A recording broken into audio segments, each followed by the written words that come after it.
Hello guys, good evening. This is to update the accomplished system. So by functional is working na yung robot. So explain ko lang. Bali, meron tayong tatlong button. So dito gagamitin natin is yung pang-input ng distance. So yung yellow is pang plus, yung red is pang minus, then yung black button is yung pang start. So eto, meron tayo nung left and right na sensor. So ito is para pang detect naman ng obstruction. Tapos dito is merong relay module. So ito yung relay 1, relay 2. So ito yung pang control nung DC motor para umandar yung bangka. Okay? So this is the microcontroller. Dito tayo nagpo-program. So dito yung nagko-control ng system. Okay, so ito naman is more on power supply lang. So try natin, mag-input tayo, let's say 20 meters muna.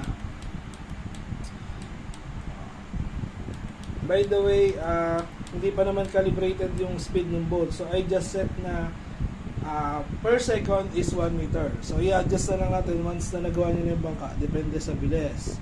Okay, so ito pang minus nung so yun, nagma-minus. So ito pang plus. Set natin ng 20 meters. So start.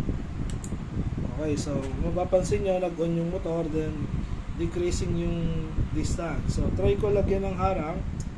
So yun, namatay yung isang motor, tapos nakapos yung distance. Okay, so pag tinanggal ko to, magre-resume yung decrement yan. So try ko yung kabila. So nakapos din. So hintayin na natin matapos. So pag nag-zero na yan, sasabihin niya na na-reach na niya yung destination.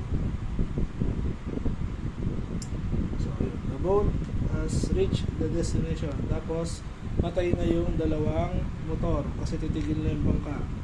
Tapos back to zero na po ulit. So yun lang po, functional na.